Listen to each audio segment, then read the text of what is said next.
keluarganya, para sahabatnya, dan kita-kita yang senantiasa mengikuti jalan-jalannya hingga akhir zaman. Bapak Ibu sekalian rahimahullah, pada saat ini kita akan melanjutkan pelajaran kita mengenai akidah. Pada saat yang lalu kita telah sampai di materi di pelajaran namanya Sifatullah atau sifat Allah. Allah Ta'ala pengen hambanya itu mencelupkan dirinya ke dalam Islam, ya, sebagaimana baju yang terwarnai oleh warna. Dan Allah menghendaki kita terwarnai oleh Islam sampai dalam, bukan hanya perbuatan kita, tapi juga hati kita maupun pikiran kita. Nah, sekarang kita akan lanjut ke materi namanya inqilab atau perubahan total atau perubahan 180 derajat. Bagaimana pewarnaan itu dapat mempengaruhi aktivitas kita, kecenderungan kita sampai menjadi 180 derajat. Tapi sebelum itu, marilah kita buka acara ini dengan membaca Ummul Quran, Suratul Fatihah. Kita niatkan untuk kebaikan kita dan semoga dijauhi dari keburukan. Dan kemudian untuk ada jamaah kita, teman kita, Bapak Sukiar Bintarsono yang sekarang sedang menderita sakit di Rumah Sakit Bintaro. Mohon didoakan kesembuhannya agar beliau dapat beraktivitas kembali seperti semula. Untuk itu marilah kita baca Al-Fatihah. Al-Fatihah. A'udzubillahi minasyaitonirrajim. Bismillahirrahmanirrahim. Alhamdulillahirabbil alamin. Arrahmanirrahim. Maliki yaumiddin. Iyyaka na'budu wa iyyaka nasta'in. Ihdinas siratal mustaqim. Siratal ladzina an'amta 'alaihim ghairil maghdubi 'alaihim waladdallin. Amin. Baik Ustaz, waktu sampai jam materi 45 menit kira-kira. Jam 1 kurang. Silakan. Assalamualaikum warahmatullahi wabarakatuh. Waalaikumsalam. Alhamdulillah sambil alim nasyaitanir Bismillahirrahmanirrahim. Alhamdulillahirabbil alamin wa bihi nasta'in ala umuri dunya waddin wassalatu wassalamu ala asyrafil anbiya'i wal mursalin sayyidina Muhammadin wa ala alihi at-tahirin wa ashabil akramin wa man tabi'ahum bi ihsanin ila yaumiddin. Jamaah yang dimuliakan Allah SWT, sudah beberapa kali kita membahas tentang tema-tema yang berkenaan dengan dua kalimat syahadat. Seperti tadi sudah disebut, yang terakhir kita pelajari adalah tentang sibghah atau pewarnaan. Maksudnya adalah nilai-nilai dua kalimat syahadat itu hendaklah sampai mewarnai jati diri dan keseluruhan kepribadian kita, luar dalam, sebagaimana warna yang menjadi tempat dicelupkannya baju, sehingga baju itu berubah warna. Nah, kalimat berubah warna itu ini mengandung istilah perubahan yang sangat mendasar, perubahan yang sangat total, sangat menyeluruh. Dari baju itu tadinya mungkin putih bisa berubah total menjadi misalnya biru misalnya, atau hitam, terserah warna yang kita inginkan. Nah, begitu juga dengan dua kalimat syahadat ini. Manakala nilai-nilai dua kalimat syahadat ini terus kita pelajari, terus kita internalisasi, bahasa lain lagi terus kita hayati dalam bahasa aslinya ya. Kalau hayati bahasa Indonesia kan cuma dipikir, ya kan? Kalau hayati bahasa aslinya apa? Hidup dengannya, ya. Dari kata hayat artinya hidup. Kita hidup dengannya, maka nilai itu akan membuat diri kita berubah secara mendasar, berubah secara total. Nah, perubahan total itu istilahnya adalah inqilab. Istilahnya adalah apa? Inqilab. Kita akan mengalami perubahan secara mendasar, secara total. Artinya sosok kita kemarin atau hari ini berbeda sama sekali dengan sosok kita yang kemarin. Itu namanya inkilab. Kalau inkilab sendiri bahasa pesantren itu maknanya lain. Kalau bahasa pesantren ya, bagi yang pernah mengaji di pesantren, apakah ngaji fikih Fathul Qorib atau Fathul Mu'in gitu ya, itu akan ketemu juga dengan istilah inkilab di sana di bab tayamum. Bab tayamum kan ketemu inkilab. Apa itu ceritanya? Jadi kalau orang, mohon maaf ya, melakukan hubungan suami istri, ini cerita di Arab, bukan cerita di Indonesia. Habis itu airnya habis, ya kan? Kan harus mandi tuh, airnya habis. Padahal harus mandi kalau mau sholat, air habis. Di sana bukan di sini. Kalau di sini masih ada waktu nyari, ya kan?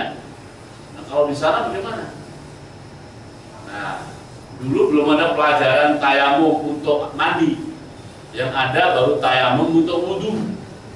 Kalau orang kentut mau sholat, nggak dapat air, harus apa? Tayamum. Tayamumnya di mana? Ya seperti wudhu, cuma bahannya saja bukan air, tapi apa? Debu. Nah ini mikir nih sahabat Nabi, belum dapat pelajaran mandi pakai debu.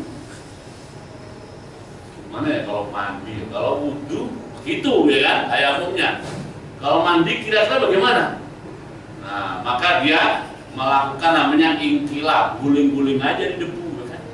Nah dengan cara itu mungkin dia merasa sudah mandi.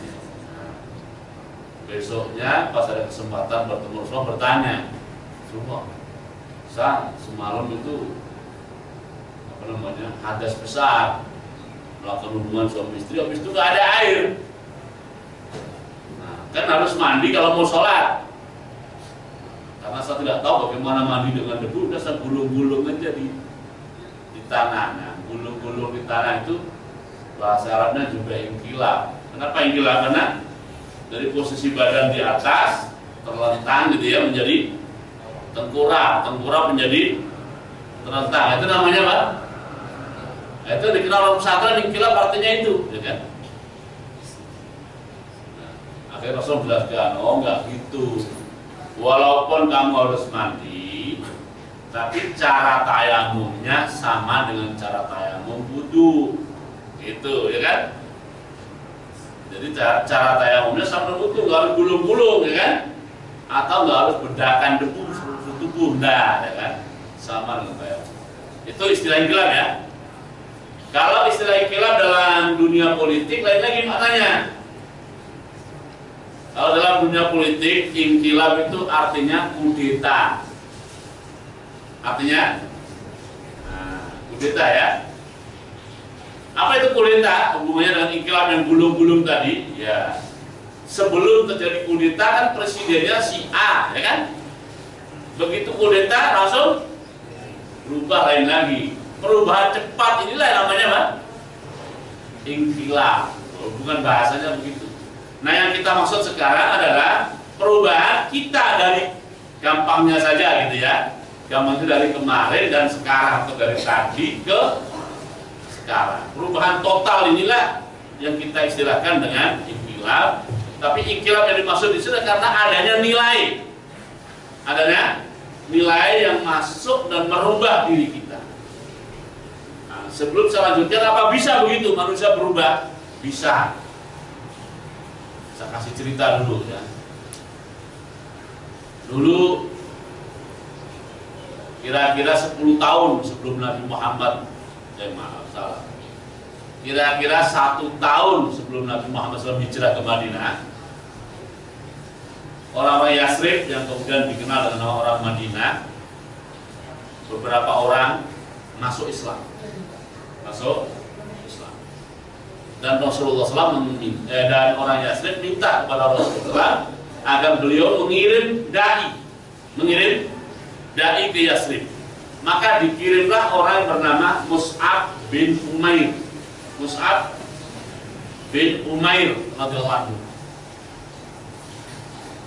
Setelah sampai di Madinah bersama kaum muslimin yang sudah ada, dengan dibimbing oleh Mus'ab bin Umair, mulailah dilakukan gerakan dakwah. Maka satu demi satu orang Yathrib itu masuk Islam, tapi masih diam-diam, masih rahasia.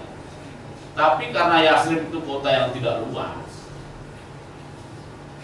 saya pernah bertanya, Yathrib di zaman Nabi Muhammad itu seluas apa? Sananya kepada mahasiswa Indonesia di sana. Jawaban dia itu seluas Masjid Nabawi sekarang. Ada yang pernah pergi haji tuh, bro? Nah, kalau mau tahu, Yathrib segede apa? Segede itu. Itu ya kecil saja kan untuk ukuran kota. Walaupun untuk ukuran masjid sekarang besar sekali. Kan? Kuburan Baqi itu luar kota sudah dulu, ya kan? Jadi artinya penduduknya tidak banyak. Sehingga gerakan perubahan-perubahan kecil terjadi itu ya tercium oleh orang lain. Di antaranya perubahan-perubahan itu tercium oleh orang yang bernama Sa'ad bin Mu'adz radhiyallahu anhu, pemimpin suku Aus. Pemimpin suku Aus, dia merasa kok ada sesuatu di kota Yathrib ini. Maka dia cari sumbernya di mana, biangnya siapa. Ketahuanlah bahwa biangnya itu adalah sepupu dia sendiri yang bernama Sa'ad bin Zurarah. Nama dia Sa'ad juga. Orang Arab kan biasa namanya sama-sama. Namanya Sa'ad bin Zurarah, itu sepupu dia, ya kan? Nah, tapi karena sepupunya dia tidak mau cari perkara dengan sepupunya sendiri. Dia lihat di rumah Sa'ad bin Zurarah itu ada tamu yang tidak dia kenal dan bukan orang Yathrib. Yang maksud dia adalah Mus'ab bin Umair yang tinggalnya di rumah Sa'ad. Tapi itu pun juga membuat Sa'ad bingung juga, karena ini tamunya Sa'ad bin Zurarah. Sa'ad bin Mu'adznya bingung menghadapi yang ini sepupunya.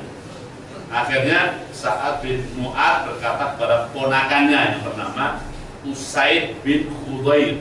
Namanya siapa? Usaid bin Khudair, katanya. Set katanya. Jadi begini. Kamu merasakannya? Oh iya, saya merasakan juga. Kamu tahu biangnya di mana? Tahu?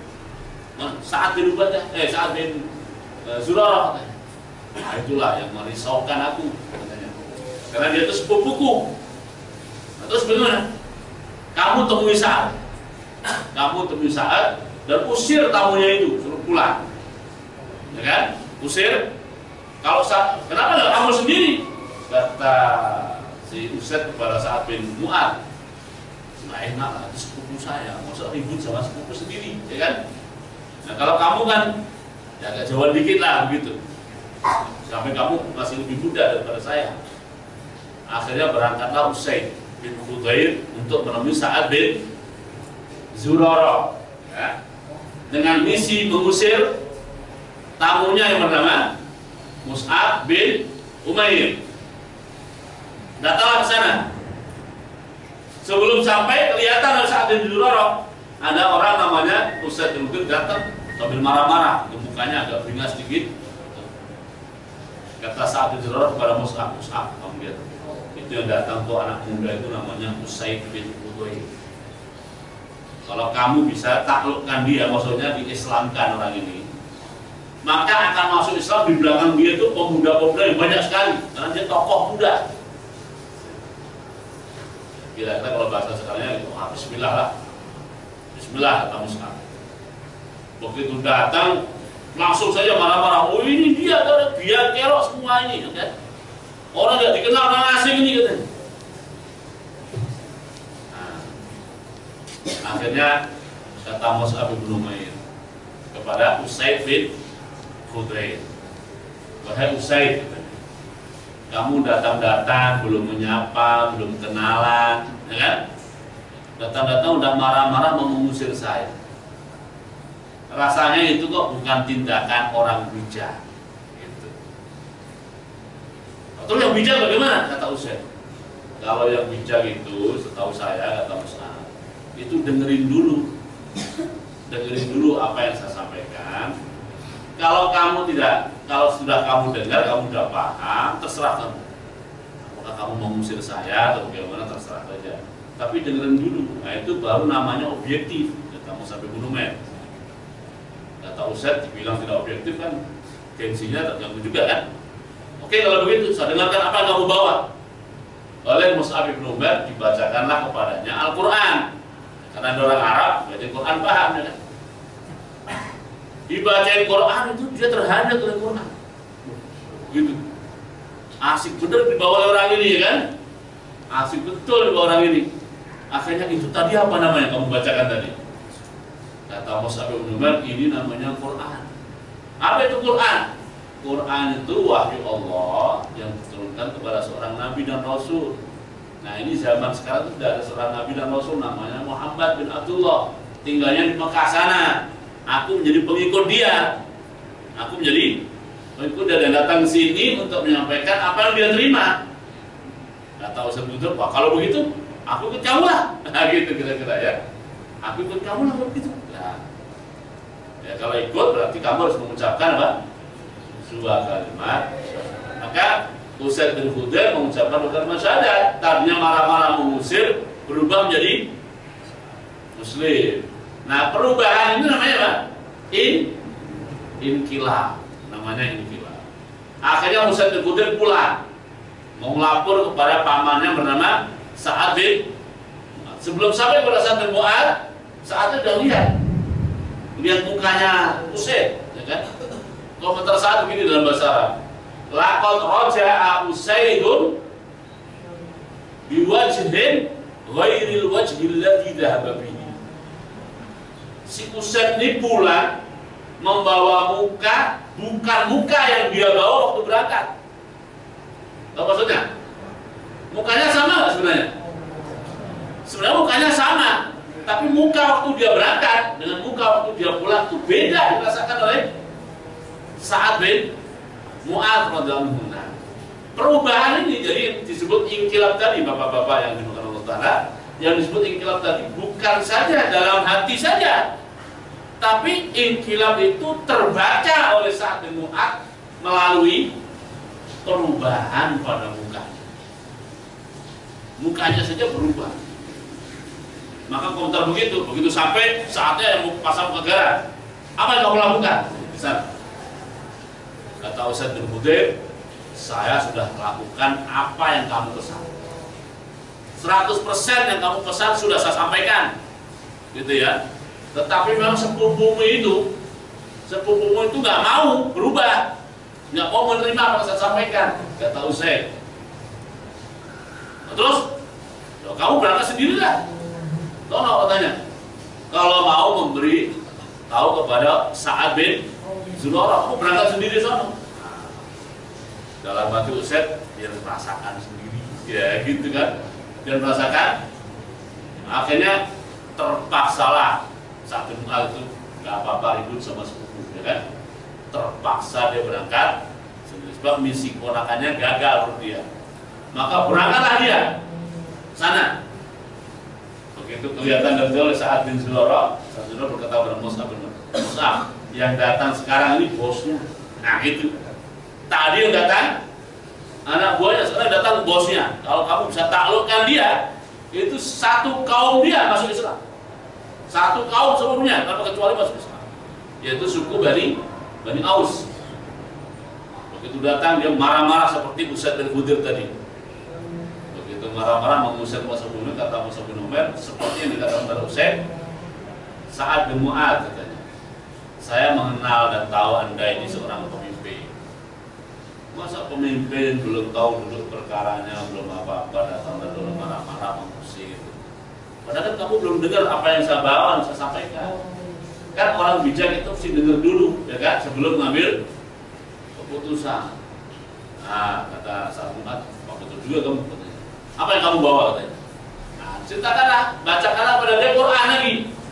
Begitu dengar Quran, dia hanyut lagi si Sa'ad bin Mu'adz ini.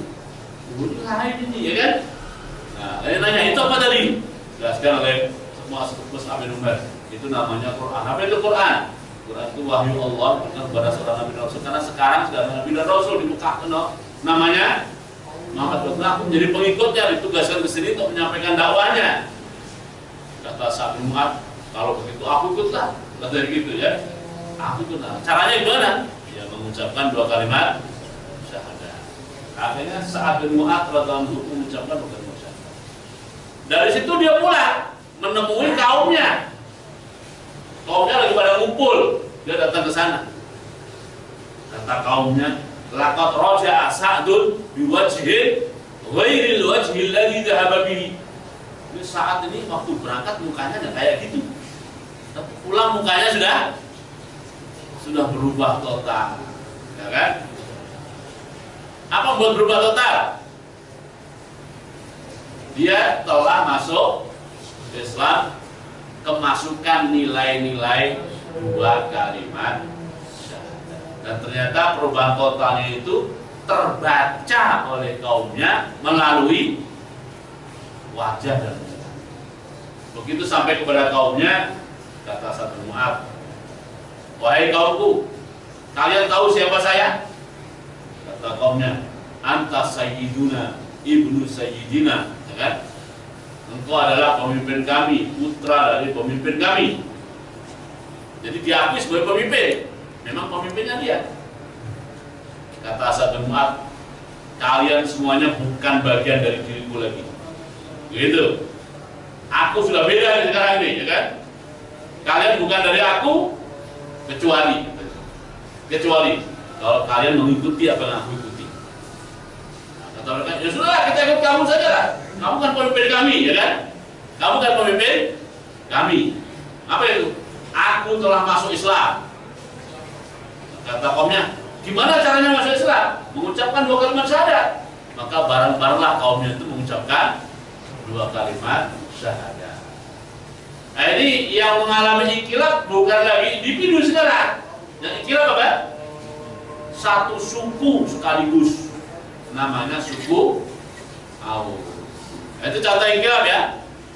Jadi perubahan dari seseorang yang tadi berubah menjadi seseorang yang sekarang yang benar-benar berbeda 180 derajat.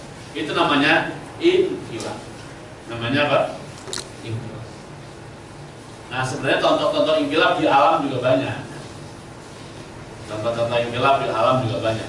Misalnya lagi, kalau kita punya tanam biji tanaman, anggaplah biji mangga yang lagi musim ya.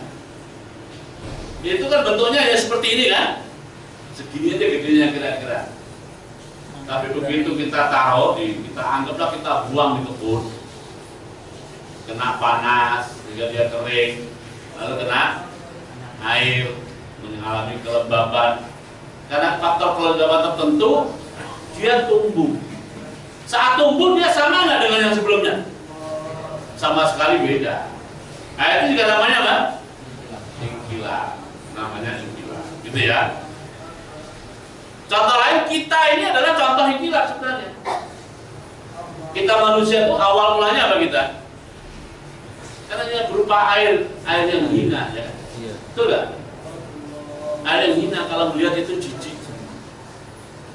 Tetapi air yang hina itu ada selnya, kalau nggak salah istilahnya spermatozoa ya. Kalau sudah berhasil membuat sel indung telur pada rahim seorang perempuan, maka akan mengalami proses dari satu ikhtilaf ke ikhtilaf yang lain. Pertama kali berubah menjadi namanya apa? Alaqah, ya kan? Alaqah itu sesuatu yang menempel di dinding rahim 40 hari. 40. Kemudian berubah menjadi namanya mudghah. Seakan-akan dia adalah satu gigitan daging. Kalau kita makan daging, satu gigitan atau makan bakwan gitu, atau makan kentang rebus atau apa gitu, satu gigitan. Persis itu bentuknya. Ya. Namanya mudghah. Lalu mengalami perubahan lagi sampai pada akhirnya berubah oleh Al-Quran di surat Al-Mu'minun, surat yang ke-23 ya, pada ayat 14 Allah menyebutnya tsumma ansha'nahu khalqan akhar. Kemudian menjadi makhluk lain. Menjadi apa? Makhluk lain. Nah, kita inilah makhluk lain, ya kan? Yang sama sekali berbeda dengan masa lalu kita. Nah, itu juga namanya apa? Inqilab, ya. Jelas ya, insyaallah makna apa? Makna apa? Inqilab, ya. Saya akan lanjutkan bagaimana inqilab itu bisa terjadi. Bagaimana sebuah nilai bisa membuat seseorang itu berubah secara total. Saya akan mulai cerita dari biji tadi, biji mangga itu. Kenapa biji mangga itu yang kecil itu bentuknya seperti itu kita tahu, tiba-tiba bisa berubah menjadi tanaman, mengalami inqilab, berubah menjadi tanaman. Gampangnya kan begini, biji tadi mengalami proses pengeringan, gitu kan? Kalau tidak kering akan menjadi busuk, nah, itu kan? Mengalami proses pengeringan. Singkatnya begitu. Lalu bertemu dengan tanah, dengan tingkat kelembaban tertentu tanah itu, dan tanah itu tentunya mempunyai kesuburan, Kemudian ada faktor cahaya di situ, dan ada faktor sinar. Bukan hanya cahaya, tapi juga sinar yang lembah cahaya kan hanya terang saja. Kalau sinar itu ada unsur panas dan sebagainya, sehingga menciptakan kondisi tertentu yang membuat dia biji tadi terbuka, lalu dari situlah tumbuh tanaman. Tumbuh tanaman biasa saja, awalnya kecil saja begitu di situ. Nah, kalau apakah secara alami atau karena campur tangan manusia dia mendapatkan perawatan, maka yang tumbuh tadinya lemah itu lama-lama akan tumbuh besar-besar menjadi pohon mangga. Kan begitu ya? Nah, seperti itu kira-kira nilai dari dua kalimat syahadat yang sudah pernah kita bahas dulu. Apa itu arti syahadat, dan apa arti la ilaha illallah, sudah pernah kita bahas. Nah, itu dia itu seperti biji mangga, Kalau dia itu mendapatkan perawatan dari kita, dalam arti kita terus mengaji, ya kan, mendengarkan ceramah, kalau perlu mendapatkan orang yang merawat, istilahnya adalah murabi. Merawat itu bahasa Arabnya gampangnya gitu, murabi. Baik merawat tanaman atau merawat binatang atau merawat manusia, namanya murabi, ya kan? Nah, apalagi mendapatkan perawatan dari dia, yang murabi ini kemudian memperhatikan masalah kadar airnya, memperhatikan masalah pencahayaannya, kalau tertutup tidak tertutup, ya kan? Memperhatikan angin supaya tidak terkena angin ribut, memperhatikan aliran air supaya tidak terhanyutkan oleh arus deras, ya kan? Memperhatikan pupuknya, mungkin dipagari, kalau kurang air disirami, kalau kebanyakan air kebanjiran dialirkan, banjirnya supaya mengalir di situ supaya tidak kebanjiran lagi. Nah, manakala mendapatkan penanganan dari seorang murabi, maka dia akan tumbuh menjadi tanaman yang baik. Begitu juga dengan kita. Setelah kita mendapatkan nilai-nilai kalimat syahadat, ini perlu dirawat, ini kalimat syahadat termasuk dalam diri kita. Nilai yang sudah kita tangkap ini perlu dirawat, perlu di-maintain, perlu dipelihara. Nah, kadang-kadang tanaman itu seperti tanaman, dia lagi tumbuh, ada ulat di situ.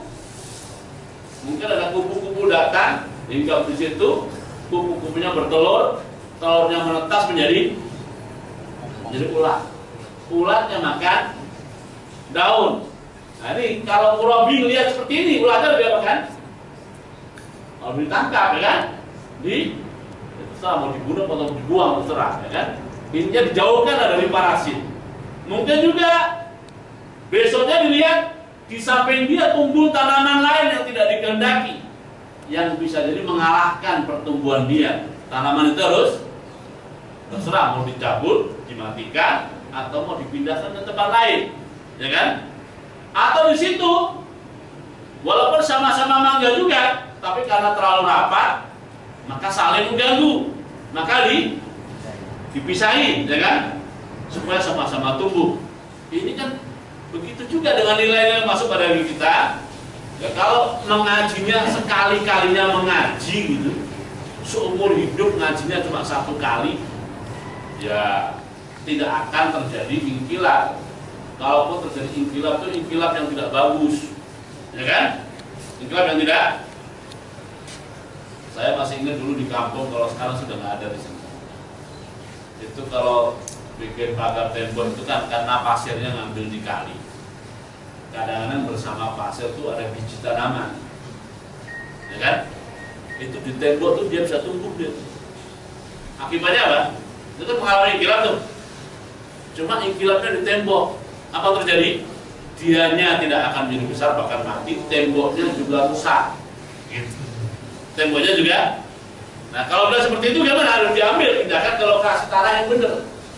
Nah, begitu kita mengaji ini, begitu sudah mulai tumbuh nilai pemahaman kita terhadap 2 kalimat syahadat, pemahaman kita kepada Islam, kita sudah mulai mau sholat, sudah mulai mau ngaji, ini harus dirawat, harus ada merawat, harus ada yang memaintenin, harus ada yang memelihara.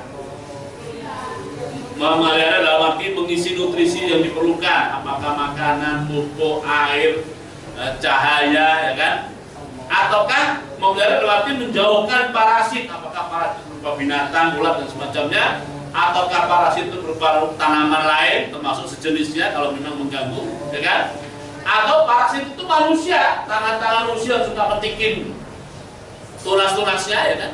Nah, ini harus dijaga dan dipelihara sehingga nantinya tanaman itu betul-betul tumbuh di tanaman yang baik, dan bukan hanya tanaman yang baik tapi memberi buah yang baik, memberi buah yang baik. Nah, begitulah ya. Jadi untuk bisa terjadi inkilab itu diperlukan situasi, kondisi, dan termasuk yang terpenting adalah faktor murabi yang memelihara dan memaintain atau merawat. Bapak-bapak yang dimuliakan Allah Ta'ala, yang kita inginkan inkilab itu seperti apa? Yang kita inginkan tadi sudah ada sedikit isyarat tentang tanaman yang muncul di tembok gitu ya. Yang kita inginkan adalah inkilab itu terjadi mulai dari dalam. Artinya bukan karbitan, kok karbitan ya? Orang sekarang masih kenal karbitan ya?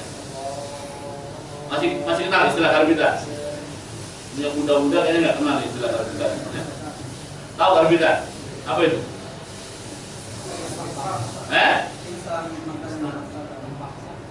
Tahunya terpaksa aja karbitan, maksudnya bukan begitu, ya kan? Jadi karbitan itu begini. Dulu di kampung itu ya, di kampung. Misalnya seminggu yang akan datang tuh ada hajatan menikahkan anak misalnya ya kan. Tapi dilihat di kebun itu pisang itu belum tua, gitu. Pisang belum apa? Kalau nunggu masih 1 bulan lagi, padahal hajatannya apa? Seminggu lagi. Tapi kalau pisang itu dipetik sekarang dan disuguhkan nanti, tampilannya itu sudah tidak menarik. Tampilannya, gitu. Karena matangnya matang terpaksa, ya kan? Nah, maka supaya walaupun rasanya tetap gak enak, memang belum tua, tapi minimal tampilannya menarik. Gimana caranya? Dimasukkan dalam seperti tungku itu, kita gali lubang di tanah, ya, kita tutupin daun, campurin sedikit, taburkan karbit. Tahu karbit ya? Karbit itu bahasa, nah, yang buat las itu, ya, kan penciptaan panas tuh. Nah, terus itu nanti hasilnya adalah pisang itu kulitnya akan sangat kuning, menarik, sepertinya sudah tua dan matang, tapi begitu dimakan masih sepet dan keras. Tapi yang penting tampilannya apa? Nah, itu namanya karbitan. Namanya apa? Karbitan. Mangga pun bisa dibuat begitu, ya kan? Jadi orang sekarang nggak kenal, cara itu sudah nggak dipakai lagi. Gitu. Itu ada teknisnya. Kadang-kadang pakai daun-daun tertentu supaya warnanya tuh betul-betul kuning, walaupun sudah belum tua, rasanya juga sepet dan tidak enak.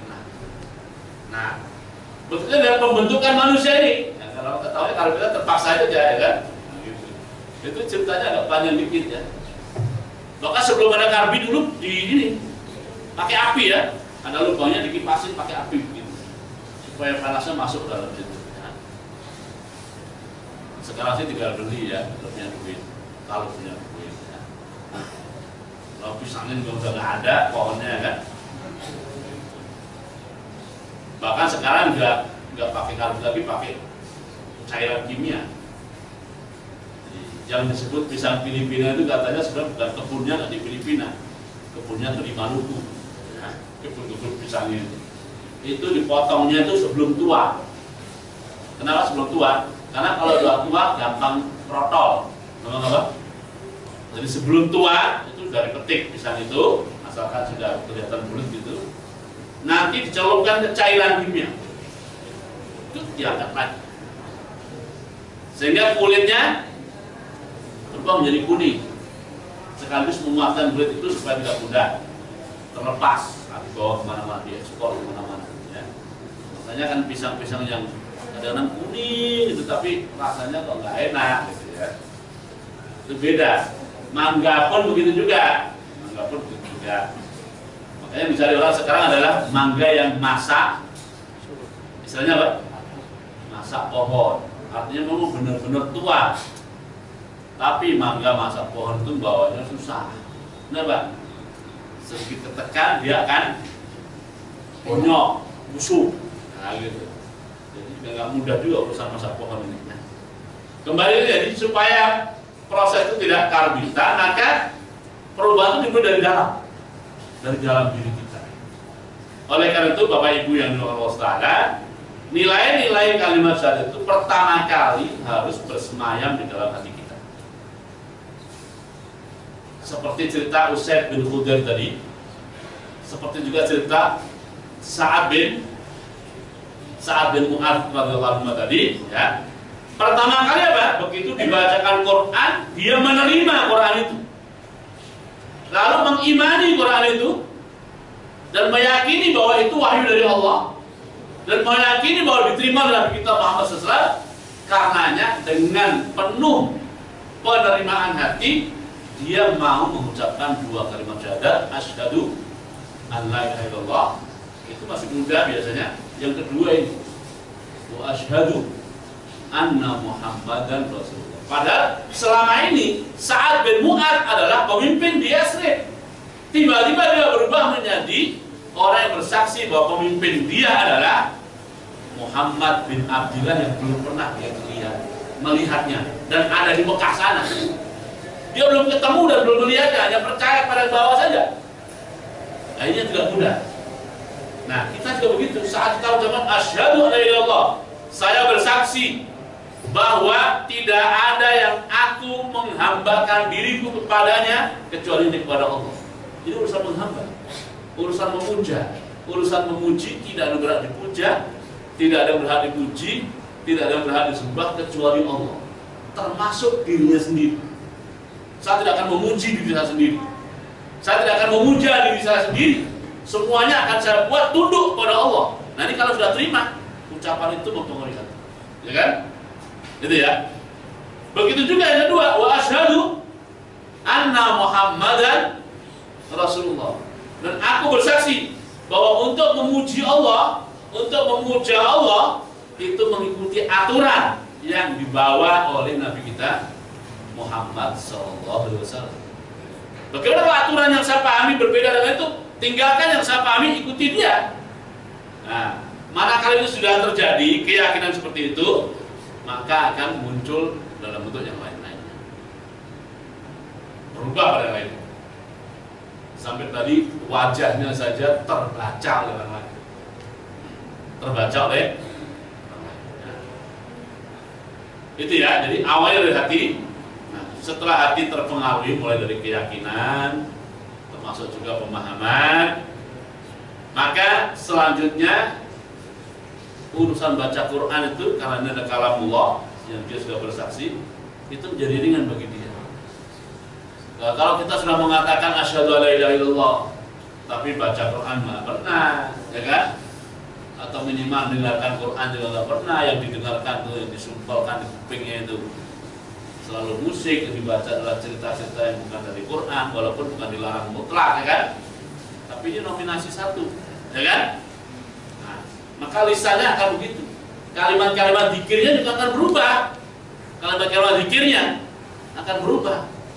Nah, setelah lisan berubah, nanti perilakunya pun juga akan berubah. Ya. Tadinya tidak pernah datang ke musola sini, akan datang ke sini dengan rajin, ya kan? Tadinya datang ke sininya masih malas-malasan, suka terlambat, datangnya menjadi lebih awal, dan bahkan menjadi lebih awal lagi dialah yang selalu adzan, meskipun dia bukan petugas yang adzan, ya kan? Ini gambaran dari terjadinya apa? Terjadinya inkilah, terjadinya inkilah. Nah itu mungkin yang saya sampaikan, semoga ada manfaatnya. Kalau ada yang ditanyakan silakan. Ada yang mau tanya? Mulai tadi silakan.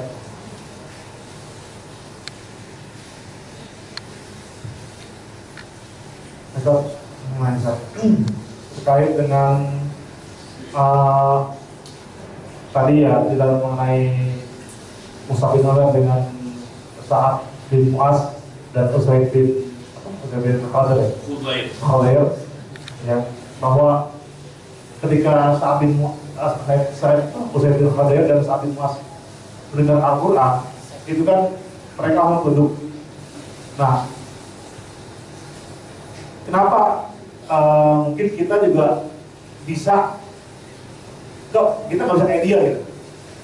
Kita kok dikira apa kok nggak bisa kayak dia, nggak bisa duduk gitu. Padahal kita sama-sama, ibaratnya sama-sama manusia, sama-sama punya kuping, sama-sama itu kalau nggak bisa duduk gitu. Padahal aturannya sama gitu kan. Kok kita nggak bisa duduk?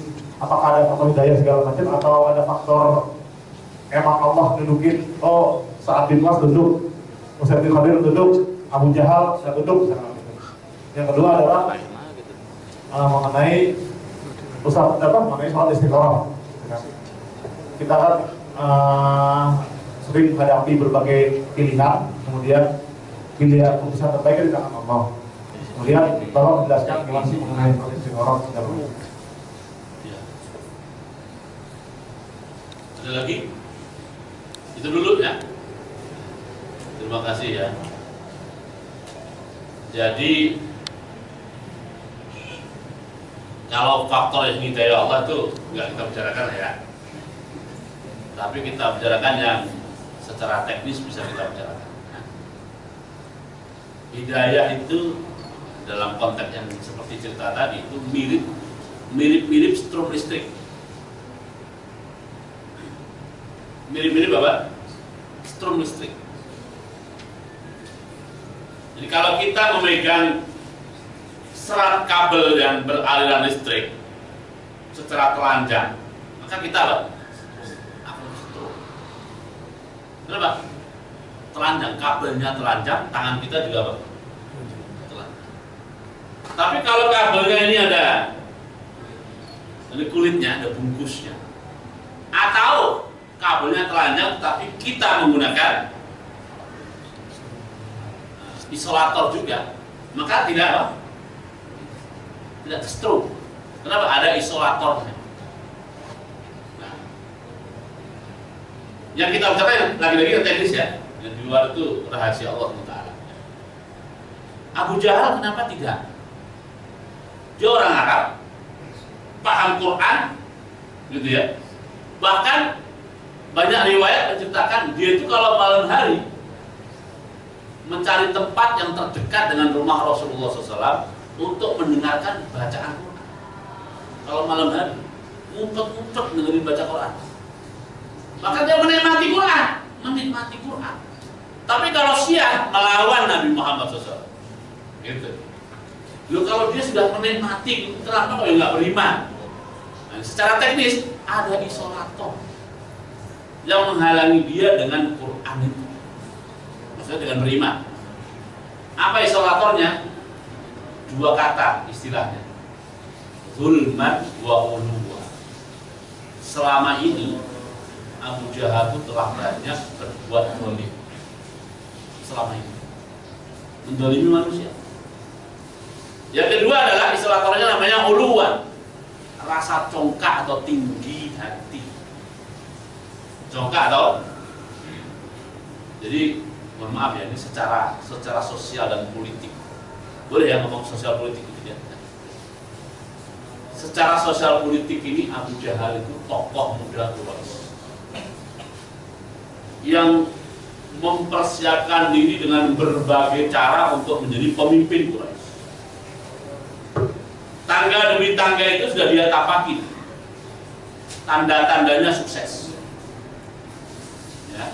Begitu dia memetik posisi puncak dengan Quraisy, mau sampai di situ, tiba-tiba ada informasi Nabi Muhammad SAW yang seorang anak yatim. Kalau bahasa kita bahkan anak yatim piatu. Dan kemarin itu juga bukan siapa-siapa, kemarin maksudnya. Bukan siapa-siapa, maksudnya secara sosial dan politik. Tiba-tiba dia mendeklarasikan dia adalah seorang nabi dan dia secara kepemimpinan lebih tinggi dari posisi dia. Maka dia tidak terima atas peristiwa ini. Maka dia mendeklarasikan diri pokoknya akan menentang dia sampai akhir hayat saya. Nah itulah kezaliman dan kecongkakan itulah yang menghalangi dia untuk terima. Itu isolator yang sangat kuat. Kalau bahasa kitanya, kalau bahasa Qurannya bukan isolator, itu gembok yang sangat kuat. Ya. Jadi hati dia itu seperti dibasahin apa? Gembok-gembok yang sangat kuat, sehingga nggak kebuka-buka. Gitu. Berbeda dengan Usaid bin Khudair dan Mus'ab dan Sa'ad bin Mu'ad, ya kan? Jadi dua orang ini secara teknis kita bicarakan ya, hidayah kita bicarakan. Dua orang ini radhiyallahu anhu memang selalu mencari, sudah lama dua orang ini mencari tokoh yang bisa menyatukan bangsa Yasrib. Jadi bangsa Yasrib itu sudah 40 tahun perang saudara. Korban dari perang saudara terlalu banyak, sudah sangat banyak sekali. Nah, mereka pengen menyatukan juga nggak bisa, diperlukan tokoh lain. Ya, diperlukan apa? Tokoh lain yang lebih hebat. Gitu. Ini teknis besar politiknya. Sehingga kalaupun dia seorang pemimpin, tapi memang dalam hatinya siap dipimpin oleh siapa saja asalkan rakyat Yasrib itu bersatu gitu. Maka pada saat muncul kepemimpinan yang bernama Nabi Muhammad ini, nggak ada masalah bagi dia secara teknis. Maka mudah saja dia untuk menyatakan apa? Kita bicara teknis ya. Kita juga begitu. Kita ini akan mudah saja mengalami inkilah, manakala pada diri kita itu tidak terdapat isolator yang menghalangi kita untuk mendapatkan dan menyerap nilai-nilai itu. Atau lebih lain, manakala kita membuka diri memang untuk masuknya nilai itu, tidak kita pasang gembok. Siapa sih ngomong begitu? Ya, kok pinter-pinternya sendiri? Ya, itu kan gembok namanya, ya kan? Ini kan bocah kemarin sore, ya kan? Nah gitu, itu gembok tuh. Sama-sama di perut perempuan 9 bulan. Kenapa dia ngajarin saya kan dan belajar pada dia? Itu gembok juga ya kan? Nah ini kecongkakan menghalangi. Gitu. Nah kita juga begitu. Ya. Nilai-nilai Quran ini insya Allah akan masuk dengan mudah pada diri kita, manakala pada permukaan hati kita tidak terdapat isolator. Atau bahasa lain, pada hati kita tidak terdapat gembok-gembok yang menutupinya, yang menguncinya. Nah apa saja yang bisa menggembok hati itu? Banyak. Itu yang saya sebut tadi salah satunya, sebagiannya. Di antaranya adalah, mohon maaf kalau istilahnya Arabnya, hubbud dunya. Dominasi kecintaan kita kepada dunia ini sangat kuat, ya kan? Kira-kira begini ya, contoh lain ya. Dulu, ini perbandingan saja ya. Di zaman Rasulullah SAW itu ada seseorang namanya Adi bin Hatim radhiyallahu anhu. Sebelum dia masuk Islam, dia agamanya agama orang Arab. Terus akhirnya karena ada misi kristenisasi, dia masuk Kristen dan menjadi tokoh Kristen, pakai kalung salib, ya. selagi dia menikmati kekristenannya, muncul dakwah Islam. Dia menemui Nabi Muhammad SAW mengajak diskusi tentang masalah keagamaan dan masalah ketuhanan. Dari diskusi dengan Nabi Muhammad itu, Adi bin Hatim waktu itu sudah yakin seyakin-yakinnya agama yang benar itu dibawa oleh Nabi Muhammad SAW. Tapi ada satu hal yang menghalangi dia waktu itu untuk mengakui itu. Kenapa? Kalau aku masuk Islam, selama ini aku jadi pemimpin di kaumku. Nah, kalau aku masuk Islam, aku jadi prajurit dia. Ya kan? Jadi tadinya saya jenderal, kalau saya masuk Islam dia jadi prajurit. Gitu. Wah, berat, gitu kira-kira gitu. Nah, perasaan inilah yang menghalangi, ya kan? Tapi Rasul tahu tentang psikologis itu, maka beliau bersabda, Adi, kalau kamu masuk Islam, kamu tidak akan kehilangan posisimu sebagai pemimpin. Kamu tidak akan kehilangan ketokohanmu di masyarakat. Plus malahan, kamu sebagai seorang muslim. Nah, itu dibikin oleh dia. Masuk juga gitu kan? Akhirnya masuk Islam. Awal mulanya masih begitu masuk Islam karena ternyata nggak kehilangan posisi. Tapi setelah dia belajar Islam, ya, memahami Islam, akhirnya dia jadi prajurit pun nggak masalah. Yang penting dalam Islam. Radhiyallahu. Nah, kita kadang-kadang begitu kan, nggak mau kenapa? Oh, nanti gimana? Saya kehilangan ini. Atau bukan kehilangan, tapi saya tidak dapat ini. Yang kadang-kadang memang kehilangan atau tidak dapat itu sepintas selalu terjadi. Kadang-kadang. Nah, itu kalau terjadi sebenarnya Allah menguji saja sejauh mana kesungguhan kita. Allah menguji. Nah, setelah ujian itu cukup dan kita dipandang lulus, itu tidak akan terjadi lagi. Itu contoh ya, penghalang. Nah, itu menghalangi kita untuk bisa menerima nilai-nilai itu. Dan banyak yang bisa menghalangi. Isolator. Oke. Masalah istiqoroh ya. Ada orang memahami istiqoroh itu nanti kita akan mimpi. Dalam mimpi itu kita dapat petunjuk. Ya nggak selalu, ya kan?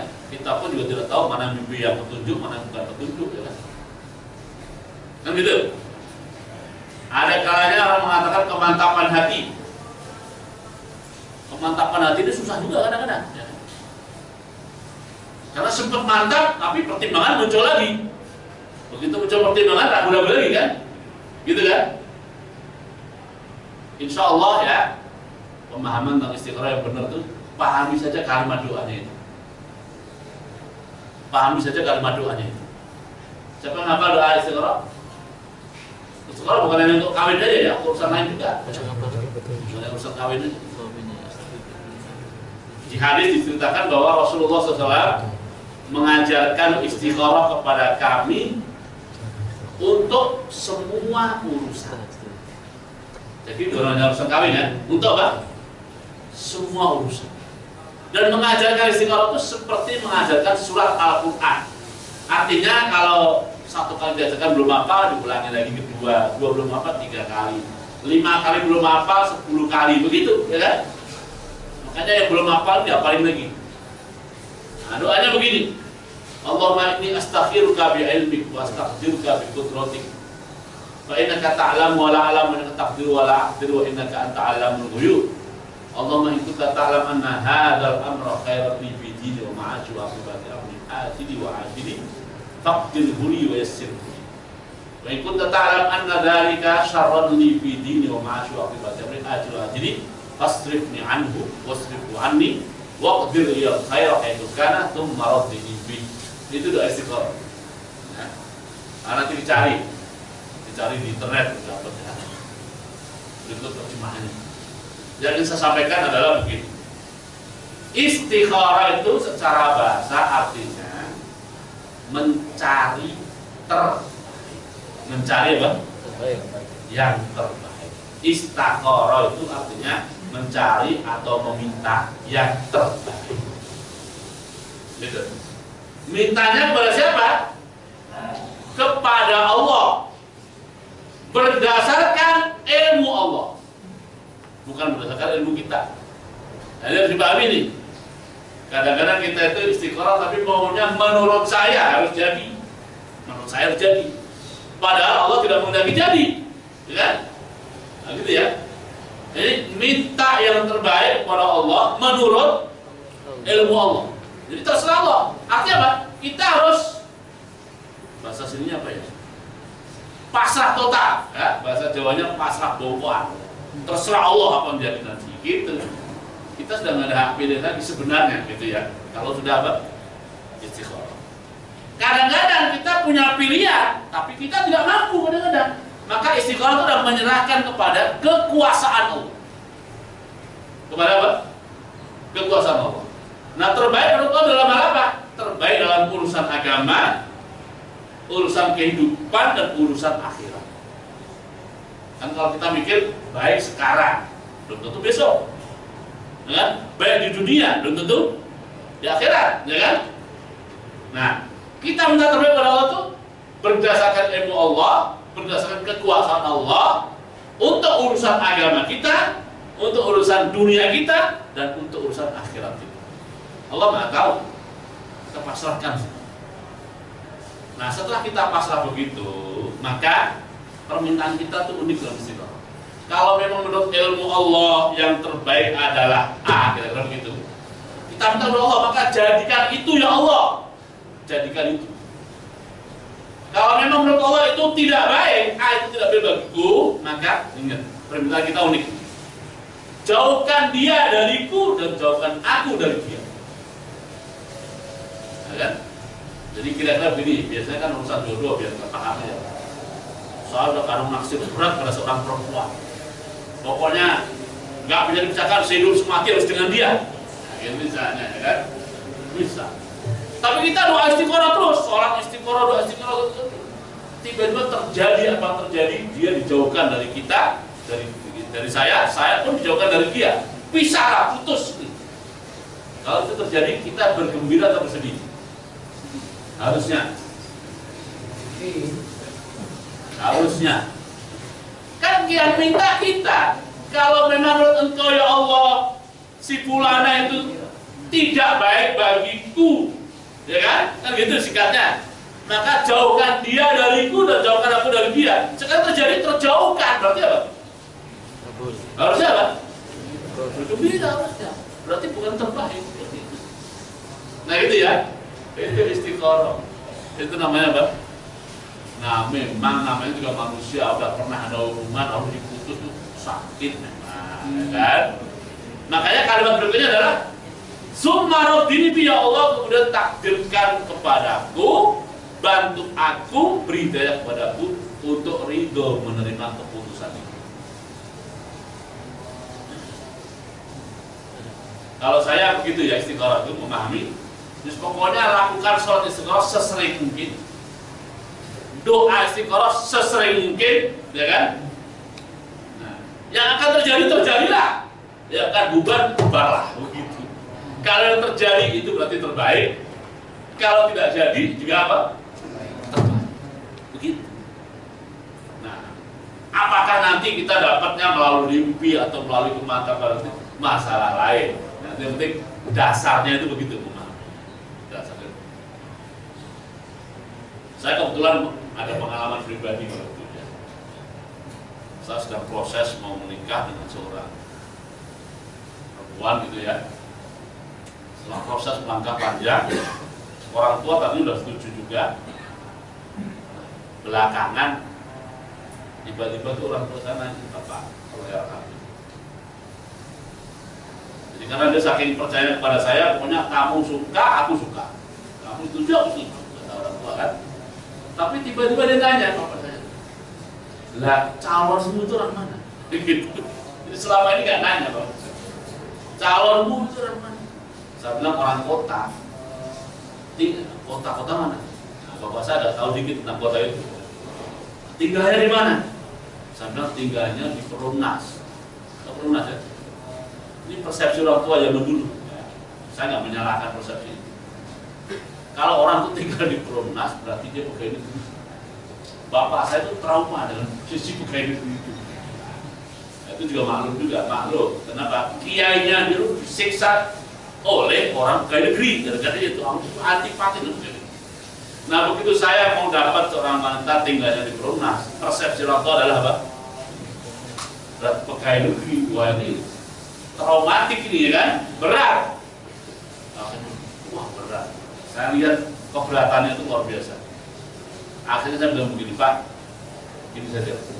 Saya akan terus istiqoroh, Bapak juga terus istiqoroh, Ibu juga terus istiqoroh, saudara-saudara semuanya kami minta untuk istiqoroh masalah ini, ya. Ya kan satu keluarga kan. Nah, kalau nanti yang terjadi adalah saya tetap nikah dengan dia, itu nanti terjadi. Gitu. Tapi kalau walaupun sekarang sudah melangkah jauh, kalau menurut Allah bukan yang terbaik bagi saya, pasti akan terjadi satu peristiwa membuat kita tidak bisa jalan lagi. Begitu. Benar. Saat begitu kan bapak tuh mantap. Ya udahlah, kalau kita sama-sama istiqoroh, ya kan? Jadi hari yang kita sepakati untuk melakukan proses khitbah itu malam Idul Adha rencananya. Itu mau khitbah. Karena saya masih di Jakarta kuliah, dia juga masih kuliah di kota yang jauh dari itu. Nah, kita buat kesepakatan khitbah itu akan terjadi malam Idul Adha, karena itu hari libur yang semuanya bisa. Apa terjadi? Malam tanggal 9 Dzulhijjah, malam Arafah. Itu dari pihak perempuan datang ke rumah orang tua saya belum pulang, masih di Jakarta, membatalkan proses khitbah itu, ya kan? Membatalkan apa? Proses khitbah dengan pertimbangan-pertimbangan. Dengan apa? Pertimbangan-pertimbangan. Itu dari situ ya orang tua saya bahwa betul bahwa walaupun prosesnya sudah jauh, gitu ya, seakan-akan hampir pasti, tapi ya Allah Maha Kuasa, ya kan? Bisa selesai, gitu ya. Sebenarnya kalau yang jadi juga begitu juga. Banyak orang main kok simpulan bisa dapat simpulan sih, gimana ceritanya? Ya Allah sudah mentakdirkan jadi gitu. Yang penting sering-sering saja. Kenapa saya katakan sering? Siapa tahu sholat istiqoroh pertama belum nembus, bahasanya gitu lah ya. Atau doa istiqoroh pertama belum. Nah, kenapa kita juga minta orang tua, ibu, saudara juga? Siapa tahu kitanya doa kita nggak nembus, tapi yang lain kita tidak tahu. Maka libatkan banyak pihak untuk sebuah keputusan yang sangat penting. Allah. Yang telah disampaikan tadi dari Ustaz mengenai ikhtilaf perubahan total, yang intinya bahwa perubahan total itu butuh seorang murabi, butuh seorang pembimbing, butuh seorang mursyid yang akan membenahi kita, yang akan membimbing kita, yang akan menjauhkan kita dari hal-hal yang berbahaya. Oleh karena itu kita butuh taklim, kita butuh menuntut ilmu, dan itu yang kita lakukan sekarang. Yang kedua adalah yang menghalangi kita berikhtilaf adalah salah satunya adalah cinta pada dunia. Itu yang membuat kita jauh dari nilai agama Islam, jauh dari nilai Allah Subhanahu wa Ta'ala. Baik, infaknya mengumpul alhamdulillah jumlah Rp70.000. Terima kasih atas infaknya. Dan kita cukup aja dengan membaca kita Ustaz. Allahumma shalli ala sayyidina Muhammad wa salli ala sayyidina Ibrahim. Wa barik ala sayyidina Muhammad wa barik ala sayyidina Ibrahim wa ala alihi innaka Hamidum Majid. Allahumma hamdan syakiran hamdan yuafina wa mazida. Ya Rabbana lakal hamdu kama yanbaghi li jalali wa sultanik. Wa taqabbal minna innaka antas samiul alim wa tub alaina innaka antat tawwabur rahim. ربنا لا تزغ قلوبنا بعد إذ هديتنا وهب لنا من لدنك رحمة إنك أنت الوهاب ربنا إنك جامع الناس ليوم لا ريب فيه إنك لا تخلف الميعاد اللهم حبب لنا الإيمان وزينه في قلوبنا وكره لنا الكفر والفسوق والعصيان واجعلنا من الراشدين ربنا اجعلنا مقيم الصلاة ومن ذريتنا ربنا تقبل دعاءنا ربنا اغفر لنا ولوالدينا وللمؤمنين يوم يقوم الحساب ربنا هب لنا من ازواجنا وذرياتنا قرة اعين واجعلنا للمتقين اماما ربنا اوزعنا ان نشكر نعمتك التي انعمت علينا وعلى والدينا ونعمل صالحا ترضاه وأصلح لنا في ذرياتنا إنا تبنا إليك وإنا من المسلمين واجعلنا من عبادك الصالحين ربنا آتنا في الدنيا حسنة وفي الآخرة حسنة وقنا عذاب النار سبحان ربك رب العزة عما يصفون وسلام على المرسلين والحمد لله. Andalan kepada Assalamualaikum warahmatullahi wabarakatuh. Setelah dinikmati snack yang telah disiapkan.